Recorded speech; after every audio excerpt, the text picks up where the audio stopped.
My name is Alberto Hernandez. I'm an Associate Director for Centro for the Library and Archives.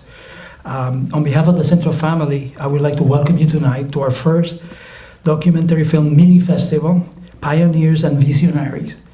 Pioneros y Visionarios. Puerto Ricans who made a difference. I would say they're still making a difference.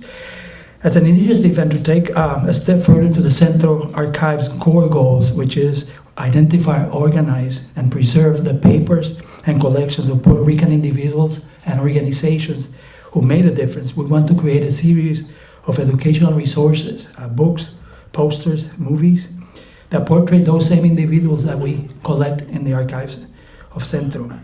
Tonight, we're proud to initiate this mini-series with a documentary on the remarkable lady, Antonia Pantoja, entitled Antonia Pantoja Presente.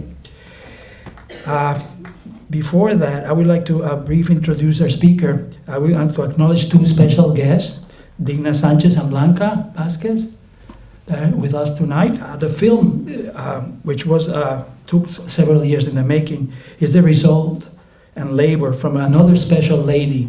Her name is Lilian Jimenez. She's a producer, media arts manager, activist, and educator. And she's also a friend, longtime friend of Centro, and a collaborator. Lilian worked with us with the Oral History Project, and she interviewed many important people that were associated with the Puerto Rican Legal Defense Fund, the Puerto Rican Bar Association, and other individual artists. Without further ado, please welcome Lilian Jimenez. I love this floor. Thank you very much. I do want to say that part of the oral histories that I did for the Centro, Alice Cardona was in them. So I did her oral history. So they're available here. We have transcripts, verbatim transcripts of that interview. And, you know, Alice continued, even when I did her oral history, to be this irascible character that just, you know, was fighting till the very end. So I do want to say that she passed. She's now an ancestor. And on November the 19th, there will be a memorial for her in Queens. So I hope that people will be able to attend that. I want to just say that the film took a long time. It would not have been possible without the collaboration of Centro. Centro was incredibly generous. Antonia Pantoja donated her photographs and her documents to the Centro. And so, you know, Pedro Juan and the crew really helped me out and giving me access to not just her papers, but to a lot of the other materials here in the archive. So that was really a valuable collaboration, and I really appreciate that. Antonia Pantoja, as you'll see in the film, was a very unusual woman. She was a person who had an artistic sensibility. She really was an artist at heart. She was a sensualist. She would look at you and she would look at the texture of your skin, the fabric of your clothing, and she would see who you could be as opposed to who you were standing there in front of her. So that was the gift that I think that she had. And then she had a plan. So it wasn't just that she had these abilities, it's that she had a plan. And she really did institutionalize the values that she learned as a working class child in Puerto Rico. She institutionalized those values in the organizations that she founded. And she taught young people how to organize. That was really the bottom line for her. And you'll hear from one of those young persons. And later on, I'm going to ask, like, who was an aspirante? Not now, because I know you'll get carried away. But I'll ask later on who was an aspirante, because I am invariably coming in contact with people in the most strangest places in the world. And people will say, didn't you make that film? And I'm like, oh, yeah, I made that film. And they'll say, I was an aspirante and I met Tony. So suffice to say, she was extraordinary. This film represents not even 1/3 of all of the things that she did. I was blessed to have known her for a very short time, and I was blessed to have her as a mentor. I was honored that she allowed me to make this film about her life. I hope you enjoy it and ask as many questions as you want. Thank you. All right. Well, my name is Blanca Vasquez. I'm moderating tonight. I was actually, well, I'm an adjunct assistant professor at the Hunter College Film and Media Studies Department. I was also at the Centro for a lot of years, founded the academic journal there. Digna Sanchez is now assistant commissioner and EEO officer. Do I need this? Can you hear me? Yeah, they're all on. Digna is Assistant Commissioner, EEO Officer for the New York City Department of the Aging. She's done that for the last year or so. She's also formerly Vice President for Community Educational Services at Children's Television Workshop. She was with the Committee for Hispanic Children and Families. She's long history, right? Community service, servicing many different parts of our community. But the thing that she's most proud of, at least tonight, is that she was an aspirante who in 1963 led the organizing for the Stewart Park High School Aspira Club, Juan Morel Campos. And she's also the proud mother of Belisa Alvarez, who in 1992 organized the Aspira Club at the High School for the Humanities and was a leader in the Aspira Club Federation until her graduation in 1994. So Tony was right, you keep paying it forward, right? Well, Lilian, you've met Lilian. It's hard to be a member of our generation and not know Lilian Jimenez. Pioneer in many areas, was one of the first Latinos to get involved in independent film and video. Has produced What Can You Do for a Nickel, Stepping It Up, which is a short tribute to Richie Perez, another one of our ancestors who still sets an example for us. She's one of the founders of the National Association of Independent Latino Producers and served on the board for years. And she currently works in social marketing work for a health organization. All right, I don't want to spend too much time talking.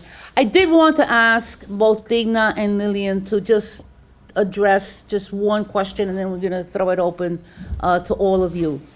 And that is, you know, we watch history in part because we need to honor the folks that came before us and have done so much, right? Paved the way for the rest of us.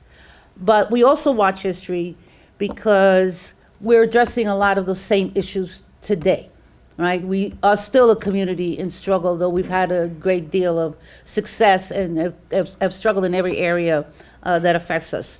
So the question I just want to pose is, you know, one is that Toni represents a personal legacy, I think, to anyone who knew her or worked with her, but also what is the legacy that she leaves, you know, for the larger Puerto Rican community? Can we start with? Okay. Oh, we each have one. I think they each, hello? Yes. Okay.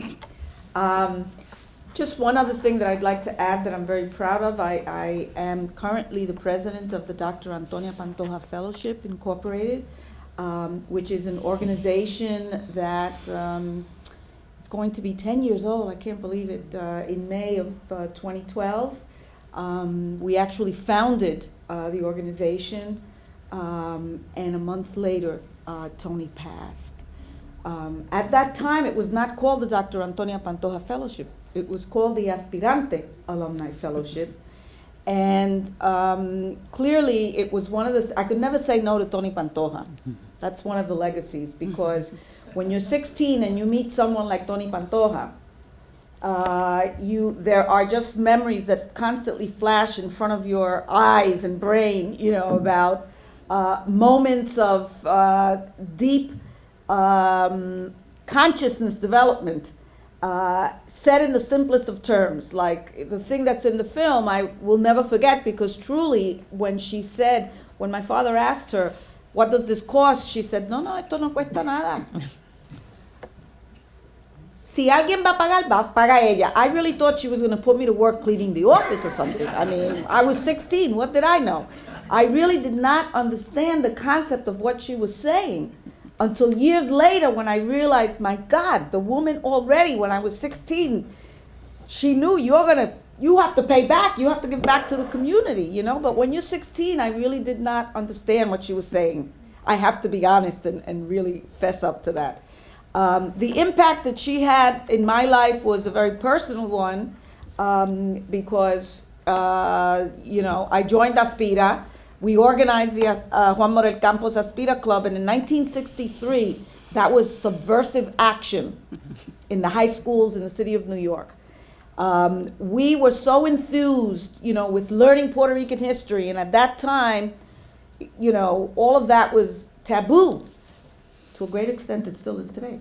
But, you know, we decided from reading our history that we were going to dress in a uniform for the club meetings, in black skirts and white blouses, basically the colors of the nationalists. And we always used to, then there were like 50 of us, we would come to these meetings. The rumor in the school was that we had formed a gang. And poor Miss Ortiz, who was the only Puerto Rican teacher in Seward Park High School in 1963, who had agreed to be our advisor, was very concerned because they were putting pressure on her. She said to us, oh, you gotta be very careful because, you know, they think you're a gang and this kind of thing. But we were able to overcome that. That, in part, was the impact of Aspira as we learned more about our history and became really empowered and emboldened in many ways that we would not have. So to that extent, Tony Pantoja, for young people, and I always use that as the standard, that she was someone who, when she spoke to a young person, she was genuinely speaking, not preaching to that young person. If she asked you, what do you think about this or that? She really wanted to know what you thought about it. And she would engage you. And that level of respect is something that is the best practice in youth development.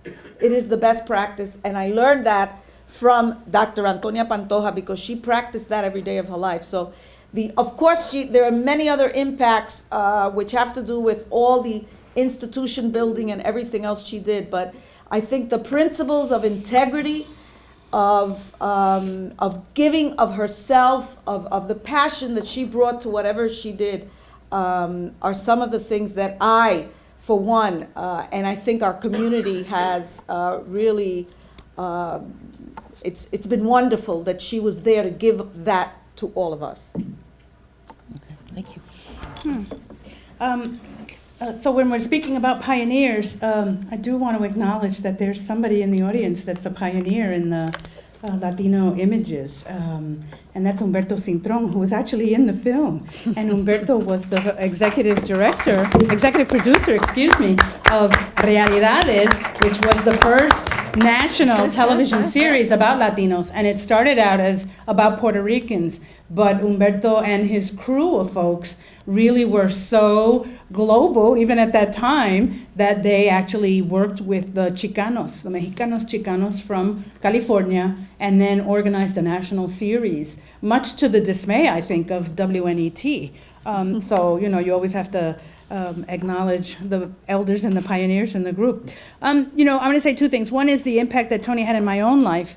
When I met Tony, I was already, oh my God, I was really old. I was like 48. Was that 1998? So I was like 48. Was that it? Yeah, 48. So I was really old. So I was like una persona ya hecha y derecha. I was like, I'd been around the block. I'd been an activist. I was a Marxist. I'd been a feminist. So, you know, Tony, I thought wasn't going to tell me anything. And Tony had been, for those folks who had been involved in these progressive movements, you know, she represented this reformist wing of the community. And so, you know, I was always very appreciative of what she had done, but really, truly did not understand the scope and the ramifications of what she had done. So when we would have these conversations, I would tell her, ay, chica, so you're one of those reformers, you know, one of those reformists. And she would say, ¿Qué?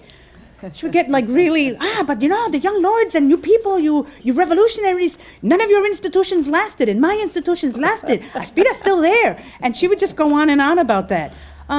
So she, in many ways, taught me about humility.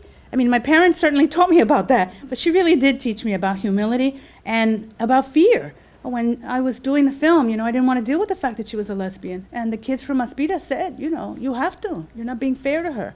And so I did in the film, and I was really scared of that. And part of dealing with the fear, it wasn't just like when the children tell you what to do, you do what they tell you. It was also that, you know, Tony had said to me, you make the film you think you need to make, that we need. And so it was also about helping me to deal with fear. I was really afraid that people would reject her because of her sexuality and putting it out there. I think the impact that she had in the community, and I'm going to talk fast because I want everybody to ask questions, because I could go on for a long time, honey, just like Digna about Tony. But really, I think that she really was one of those people who really took, as I said earlier, those values that were intrinsic to our working class community, and she institutionalized them. She took this notion of reciprocity and she absolutely pushed it out there into the community. She really was one of the people that helped us to evolve our sense of identity. One of the key people who talked about being a hyphenated American. And that was something that many of the immigrant groups prior to that period had not done. So that generation was really very key, I think, in establishing that, in holding on to certain cultural values that many of us still hold on to today, that other immigrant groups, gave up. They just gave up their language. They gave up all of these cultural trappings and moved into being assimilated. And her generation really held on, and they said, we're going to hold on to this. Aspira was the first organization, Puerto Rican organization with a staff, with a budget. The rest had been totally voluntary. And we had an extensive history of social networks of voluntary organizations. The fraternal home clubs, El Congreso del Pueblo. I mean, we had a lot of organizations, but that was really the first one. So for many young people, Tony and that cohort of people were the first professionals, Puerto Rican professionals that many young people had ever encountered. And so they really trained a whole cadre of Puerto Rican professionals. And it wasn't about your individual career advancement. It wasn't about your personal aggrandizement, which later on Aspira did, in fact, inculcate in people, much to her dismay. But she really said, you cannot rise on the backs of somebody else. You really have to work in tandem with other people, and you always have to give back to that community. She was really astute about power relationships, and she communicated that in the most subtle and soft ways, I think, to the young people that were in Aspira. Hablando de Aspira, how many people here were aspirantes? All right, we're going to open this up to the floor. So you can just raise your hand or... I know that Puerto Ricans are very traditional people. They like to preserve their culture in every way possible. And I wanted to know how she was able to get the love of the people, bearing in mind that she was a lesbian. And I know that at that time, it would be considered controversial for her to be lesbian. And with that, she still got the man of the, she still won the man of the people. So I wanted to know how she did that, or was it that her sexuality wasn't really a bother at that time? Oh, I think Alice Cardona in the film put it best when she said that Tony's sexuality was not an issue because, matter of fact, the community was not ready to deal with certain things, and so it was not really talked about in the open, okay? But that didn't mean that she didn't suffer consequences from that, because I think that, yes, there were currents in the community and there were certain sectors that did not look at her in a particular way. But I think, and this is to talk about that period of time that I knew her in the 60s and 70s, and then of course she left and went to California, but she was such an incredible force. Her integrity, her commitment to the community, even in those years of producir, and I could never say no to Tony. I was working at Children's Television Workshop at the time, and she tells me, I need you to come on this board. I said, Tony, I'm in New York. That's in Puerto Rico. No, we need it because blah, blah. So, of course, I joined the board of Producir, and I had to go to Puerto Rico. But even there, okay, which is alluded to in the film in terms of the churches and some of the stuff that was, the behind the scenes kind of, even there, they loved her, She won over the community. But I think, as Lilian said, it's not an issue that was really broached.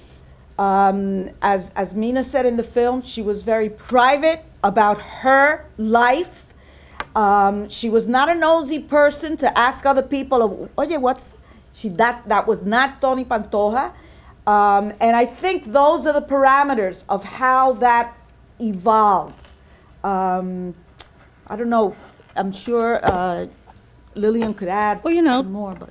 Let me ask a question though, just to Because it was one of those open secrets, right? And she was Well not the put. only one. I mean, Right. there were any number of, people in leadership position that men and women that people knew were gay, but it was not talked about, and it was also not used against them, which I thought was interesting. I'm wondering if Tony, because Tony passed away, right, early on in the production of the film, she's so overpowering that you actually feel like she's in the whole film, but she's actually not, because she really wasn't around. But I'm wondering if Tony had still been with us, do you think it's something she would have addressed openly in this film? Because that we never heard. Yeah, right? yeah. So I had this, so Tony, at one point, we went to see Cheri Moraga, as a Chicana poet who is openly out. And, me and Antonia were so excited about Cheri Moraga. I introduced them to her, and they were like, she's wonderful, she's great, she's so powerful, which is all true. And so we're sitting in the car, and I'm driving, and Tony says, well, everybody knows I'm out. And you hear this dead silence in the car. And I'm driving, and I'm like, what are you, crazy? And Mina says, are you in this world, Tony? Nobody knows you're out. She said, yes, I'm out. Everybody knows I'm out. And I was like, listen, this is the secret nobody wants to talk about. So people know that you're a lesbian, but people don't talk about it. Or if they do, they talk about it in negative terms behind your back. So, that's part of the secret. So Tony's generation was not the generation that was, that came up through Stonewall, that came up through gay liberation. I mean, that wasn't anywhere near a part of her reality. So while she had her friends, her group of women friends who were all lesbians, and they would go off and they would, hang out, and she would get sustained by them, her identity was always as a Puerto Rican woman, first and foremost, as a black Puerto Rican woman, first and foremost. Her identity as a lesbian was always secondary to that. And at the very end of her life, she said she wanted to work with the young Aspira students because they had formed a caucus of gay, lesbian, gay, bi, and experimenting caucus, young people. And so she said she wanted to work with them. And then when I asked her, well, Tony, what is like the achievement of your life? And she's, are you is it the book or what? And she said, I want to write the real book. And I was like, well, so what's the real book? Because she knew everybody's secrets, because, back in the day, she knew where all the skeletons were. And actually, she told me some of them. But I will take them to my grave. And so unless somebody wants to do an oral history of me. I'm kidding. None of you were in the room, though, right? And so I said, well, what's the book that you would write? And she said, the book that I would write, the real book, is the book on my life with Mina. And I was like, wow. So I really believe that she was really in a position where she was ready to come out. And that she would have been far more open in her own way. It's not like, rah, rah, rah, gay power. That's not who Tony was, but Tony would have done something about it. And I did ask her, I said, if I make this film about you, I'm going to have to deal with your sexuality. And she did say, you make the film you think we need. And she gave me permission, because I said, I'm going to have to deal with your sexuality. What do you think? And she said, you make the film that you think you need to make. And, frankly, I punked out in the very beginning. And it was the Aspira kids that said, you have to do this. And so then, there you have it. And it's not to say that I didn't get negative feedback. People would say in screenings, why did you talk about her sexuality? That has nothing to do with who she is. And I was like, you don't know anything about identity, do you? Because that's exactly who she was. She didn't look at the men in the room as potential partners, so she could say anything she wanted to them. For straight women, you're organizing, you're working with men, there's that little like, they're gonna think I'm a nasty person or something, let me be a little nice here. And Tony was like, I don't care. You're not a potential partner for me. So I think it was absolutely, really deeply a part of who she was, and so you couldn't talk about her and not mention that. Yeah, Angel. I guess one of the things I lamented about the book was that it was so short, and I'm thirsting for so much more. Like, I would like to be a fly in the wall of all the meetings she was in. It must have been all men. I mean, that's how I imagine it. In terms of, I mean, let's say in other organizations, let's say there may be like, I don't know. But I guess what I'm saying is, was there a potential that there may be another book, or are there any other There's a play. memoirs or? There's a play. So actually, there's a play. Yes. There's a play that's being done by Tere Martinez from Mostos Community College. It's actually going to start screening Friday. And it will be showing at Ostos Community College, and it's about her life. I don't think it adds anything else in addition to what it is. You know, I have this delusion that at some point somebody would want to make a narrative film about her. I want to say that Toni was very adamant that the leadership of the Puerto Rican community was women. It was not men. That men were at the forefront. And she was very adamant that the men had subverted the leadership of women and had taken over the organizations once the money came in. And that it wasn't just, you know, the patriarchy within the Puerto Rican community, but that power always speaks within its own gender. And so power was going to recognize the men as the real authority in the community. So the system, the people who were giving the money, whoever, recognized the men, and the women were really debunked from positions of power. But the women were in the leadership. I mean, many, many women who started these organizations, they were really doing the groundwork, and they were in the leadership of a lot of these organizations.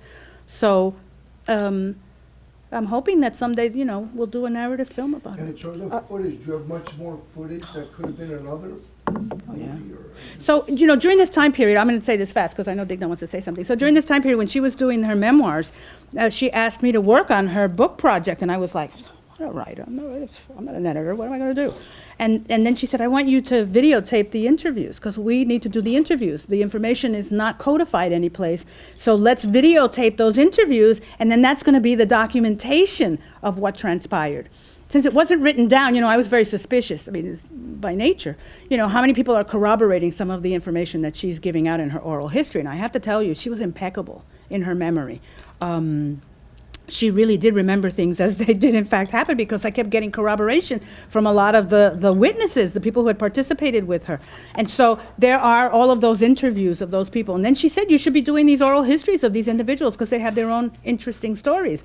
So I did, you know, este muchacho, Eddie Gonzalez, before he passed away, I did his oral history. I did Yolanda Sanchez, a number of people. And there were more people I interviewed for this film, Josephine Nieves, this other guy, David, I forgot his last name, a very well-known artist in California that I tracked down. So there's a lot more material and footage. I found a lot of archival footage, so I have access. It's not mine, so I can't use it. I have to buy the rights to it. But I found a lot of archival footage of Puerto Ricans. And so there's a lot of that material. And then there's the material that we did for the Centro, which is all those oral histories, Cesar Perales, Lourdes Torres, Digna Sanchez. So she's also in the film. We also did her oral history, Alice Cardona, ay Dios mío, Olga Sanabria. I did a little bit of Juan Gonzalez of the Young Lords. I did Carlos Aponte of the Young Lords. I did Esperanza Martel. I mean, there were a lot of oral histories that we did during that period. So there's all that footage. And, you know, at some point, I'd like to contribute all that material that I, you know, own, that I have the copyright to the Centro, so that people can have access to it. Because I think it's, you know, material. I interviewed the people from the migration, the office, the people from the Commonwealth. And, you know, they didn't, I mean, I hate to say this, but all those people, practically all of them are gone right now, so I guess I can say it. They didn't want to talk to the Centro people. They were like, esos son un reguerete de comunista, and they hate us, and they said terrible things about us. I was like, I don't work for the Centro, I'm a consultant. And so, you see how I threw them under the bus so fast? And so Eddie Gonzalez, who was one of the most generous and sweet men alive at that time, because he has since passed and become an elder, he was the one that really paved the way and said, you know, you have to talk to Lilian, this is history, she's doing a great job, she's really objective, she's, you know, and a consultant to the Centro. And so I managed to interview a lot of those people from the Commonwealth, and the things that they said, because I didn't work for the Centro and I wasn't asking these loaded questions, were really interesting about the class differences that existed within their own group, and, you know, some of the bochinches as well. You know, there's no lack of material for dissertations and essays, and, you know, a tremendous amount of historical work that needs to be done on the different generations, right, that have created organizations and maintained these. I mean, we have such students have such. I use. I don't have the time to do the entire. I use a segment of the film in a class that's about representations of race.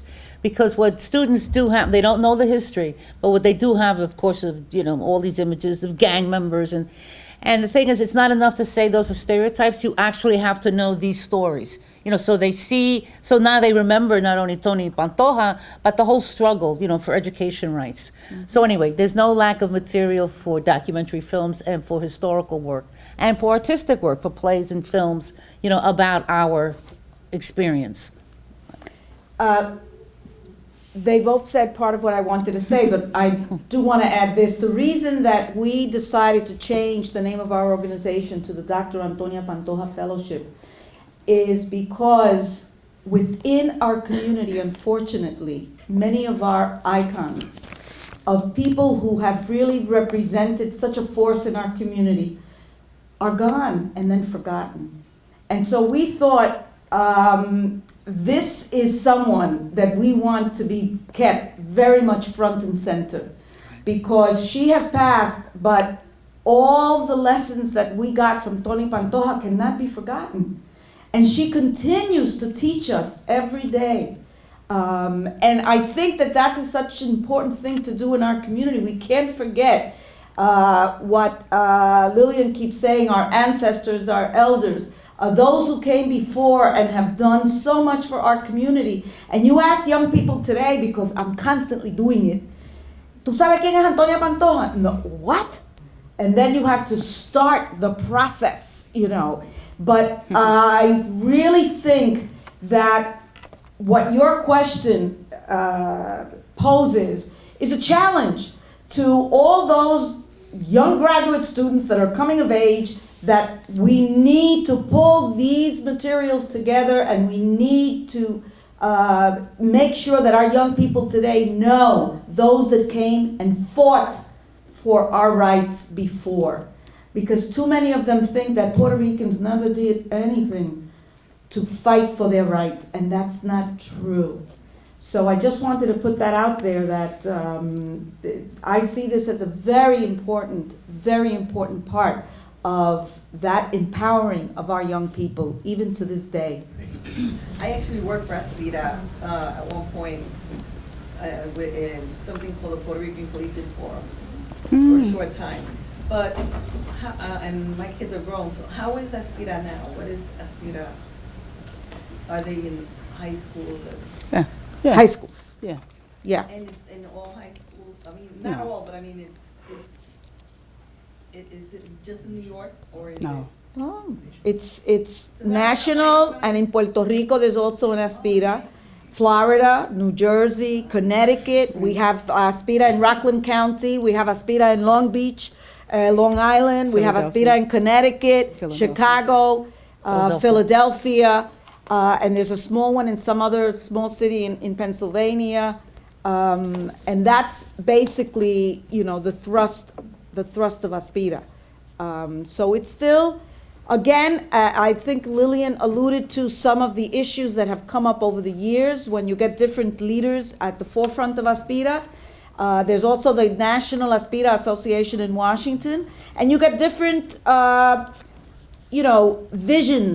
different vision of what Aspira should be doing. And there's always been a lot of controversy, but if you talk to the young people, they're dynamos, and in New York City, every year, we at the Dr. Antonia Pantoja Fellowship sponsor what we call an intergenerational forum, where we invite people like ourselves and then the young people to have those discussions that Tony and her colleagues used to have with us, that I remember when I was 16 and was so powerful. And they're fantastic, the young people. So, but we need more people like you to come and talk to the young people. Let me let Tony in, and then Tony the Jesus. I think if he was, he would remind us about the impact that the consent decree had, and that bilingual education still exists in the New York City public schools, and many immigrant groups have benefited from that, and that Aspira certainly, and the work that I did on Tony's role on the Bundy Commission and decentralization certainly shaped a whole, more than one generation of the experiences of students across the city.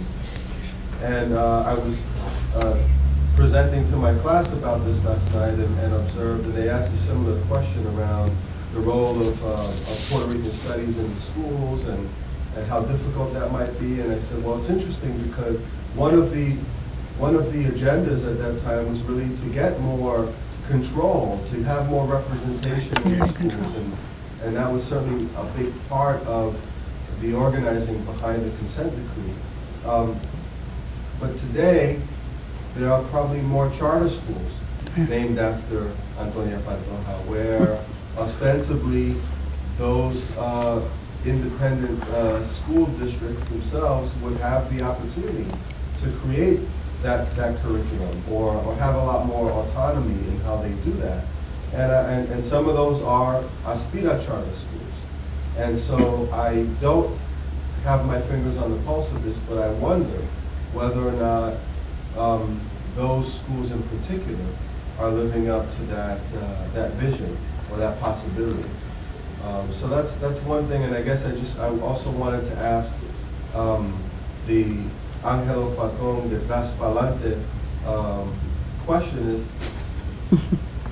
what will the 2 or 3 generations of Puerto Ricans from now in New York City, what will Tony Pantoja's legacy be?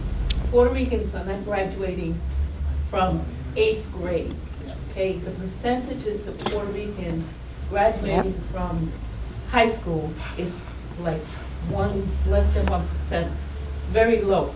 Now, Aspira, as most of Puerto Rican organizations, are focusing on Latino, which diminishes the Puerto Rican colonial question, which is why we're in the mess that we're in now and have been for so many years. So the Aspira clubs are not Puerto Rican clubs, they're Latino clubs. And it's a national Latino aspirante organization, okay?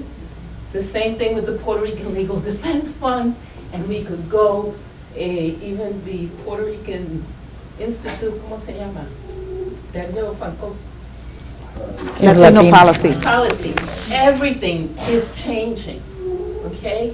We as a people are dying.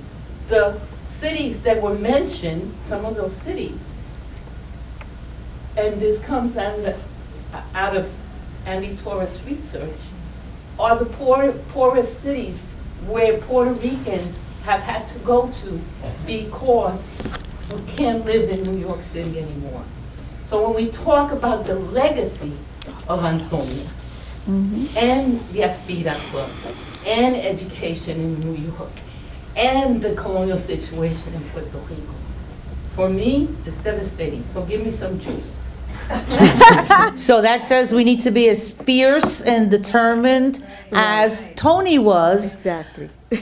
And that it's still our job to prepare each generation, because it doesn't matter that, we went out and did study groups because the history wasn't there. So we got very well informed. Well, kids that are 12, 10, who's doing study groups with them, right? So yes, it's really about the same commitment. One of the few places. Yeah. Yeah, well, you didn't make it easy. You didn't make it easy. I can't honestly say I know what Tony's impact will be. Hopefully, some of these kids will get to see this film and see some of those stories of what it was like for Puerto Ricans in that time period. And then hopefully, young people will tell the stories of what it's like to be Puerto Rican at this point in time. I think that there is this really intense tension around identity in New York in particular, but not just in New York, around, trans Latino versus, national identity of being Puerto Rican.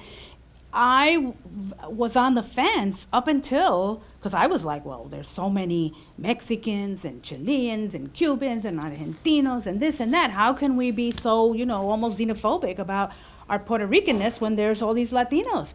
And then, so I would argue with Tony, because Tony was, no, it has to be Puerto Rican, it has to be Puerto Rican. And I was like, you can't be so provincial. And then she said, we're invisible. Nobody knows our contributions. Nobody knows what we did. Nobody knows our struggle, that we paved the way for all of these groups. So now I say, I'm happy to be subsumed under Latino, as long as they understand the history of the few, democratic rights that people got. They got it because, sorry, but excuse my French, we got our asses kicked. So as long as they know that history, and they understand that there's also this level of give back, because they're going through many of the same kinds of issues that when we came here, first generation, second generation, and the sort of alienation from the parents and the pushing and the pulling and all that other stuff. So, I mean, I'm hoping that somebody,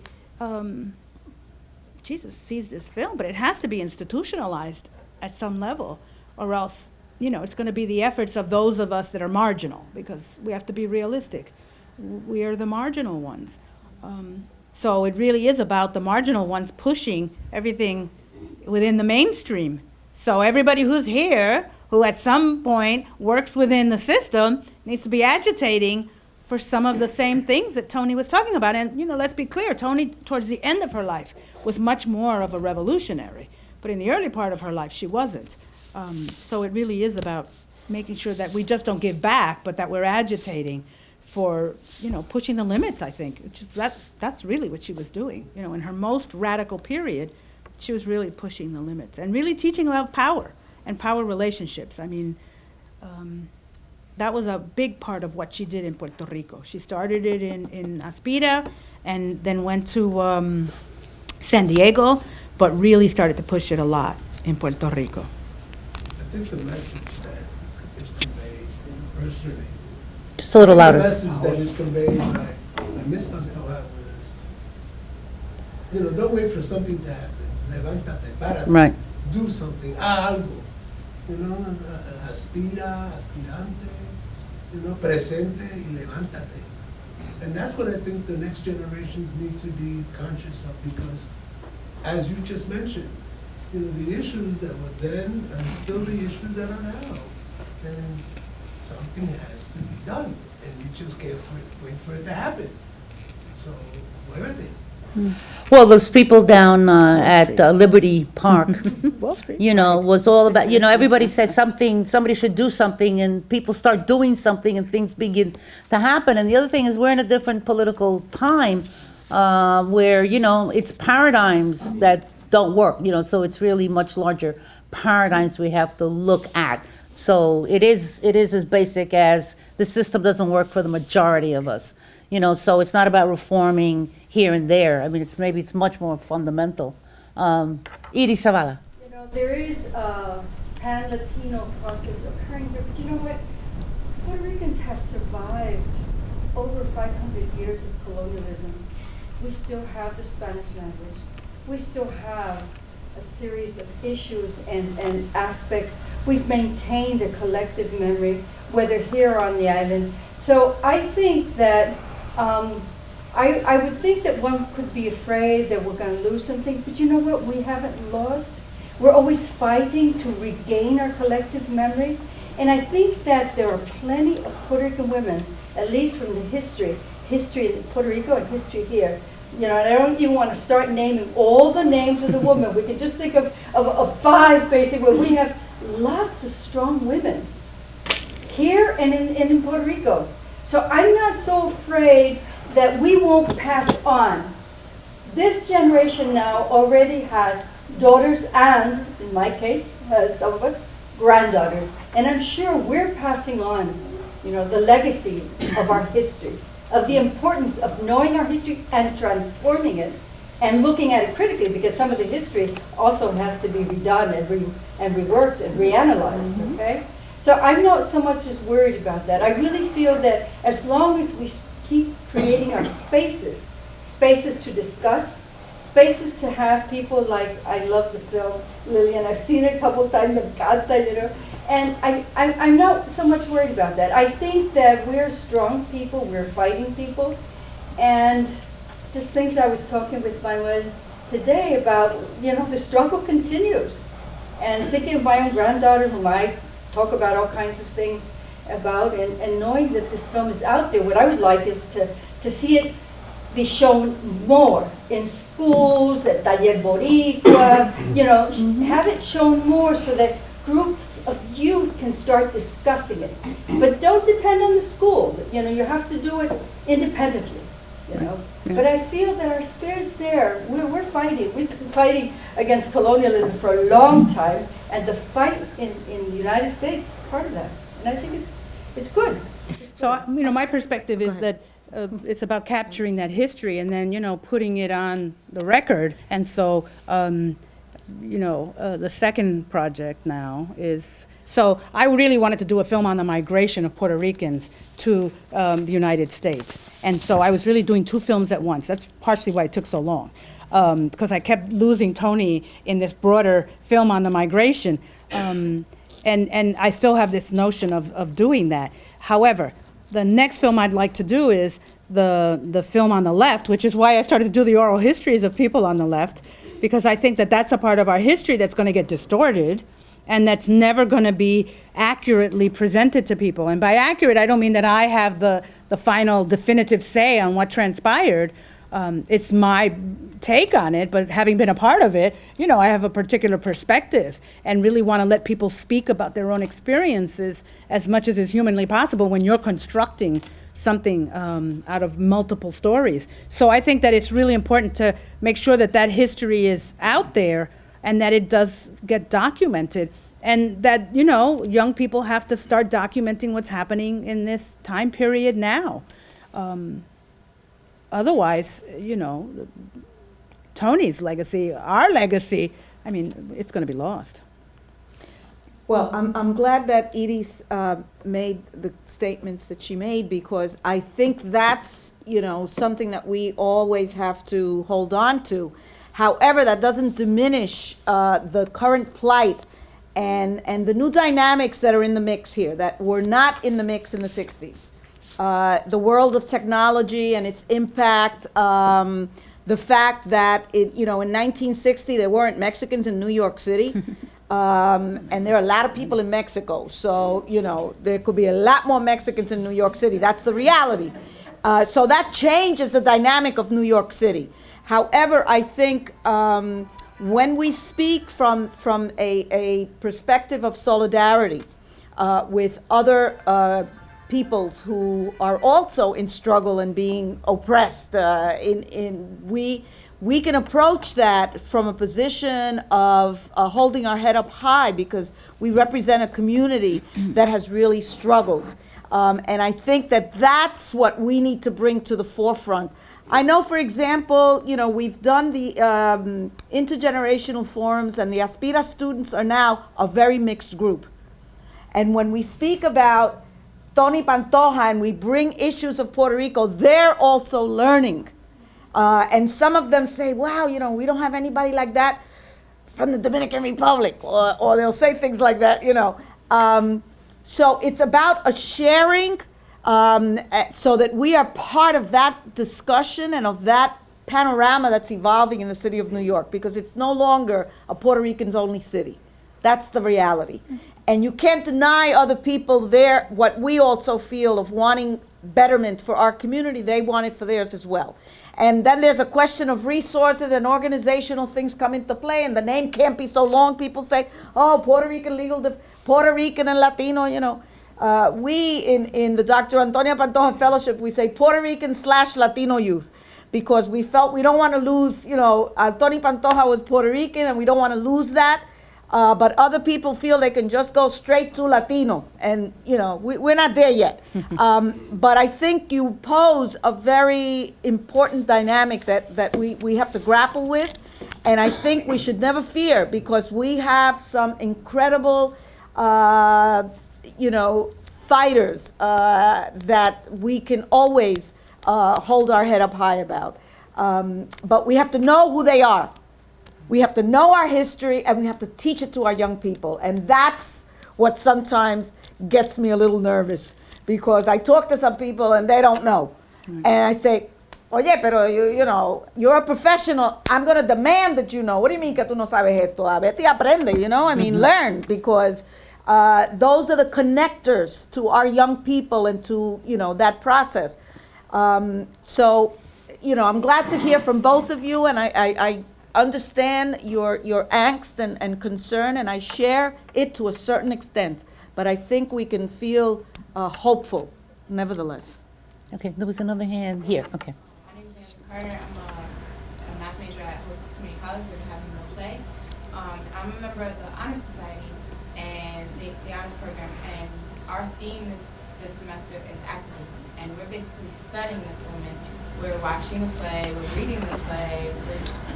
There were supposed to be more of us, but it's unfortunate that they couldn't be here. But just how strong of a woman she is very inspiring. Me going into math in general is a very male-dominated field. That it's just inspiring to see another woman that is strong, that can be in something that people think just for males. They can be in the meetings with men and not be intimidated. But it was nice.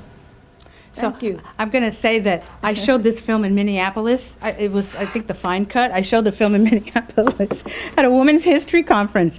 And I was like, oh, Jesus, it's not going to be a lot of Latinas there. So I don't think these, other people, other women are going to get it. And at the end, people, they laughed. And they didn't laugh in all the right sections. And I kept saying, okay, it's the cultural stuff. Okay, I don't feel bad. And then at the very end, there's this long line to come and talk to me. And I thought, oh, wow, this is really interesting. I wonder what they're going to say. Invariably, these women from other countries, a Polish woman, a German woman, a Cuban woman, they all came up to me. I mean, there was a long line of them. There were a lot of Chicanas, and there were Latinas eventually. But the women from the other countries were sobbing. They would come up to me and they would just start crying. Oh my God, I'm so inspired by her. And I was like, oh my God, this is amazing. This is just extraordinary. So I think that there's this, universal desire to see people who went beyond their comfort zone, who really, were brave, were just downright brave and really made an effort to just change the world in their sphere. Do you know what I mean? She made an effort to change that world. And so I think that the film actually has a longer shelf life and can reach many more people. And I have actually shown the film in a lot of schools. And all these kids, young women mostly, I have to tell you, come up to me and they say, and they're not all Puerto Rican, and they all say, oh my God, she's so inspiring. I'm going to go and I'm going to show this film in my sister's grammar school because she should be seeing it. So I think that's what we want to tell people. Not because I'm going to get sales out of this, although I am, let's be real.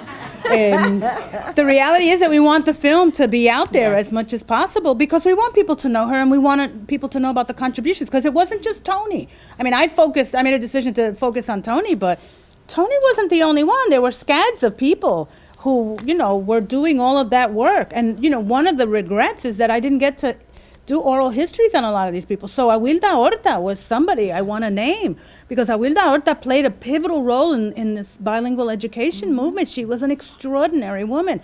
And when I finally said, okay, I'm going to do Awilda Horta, I'm going to interview her, she passed away.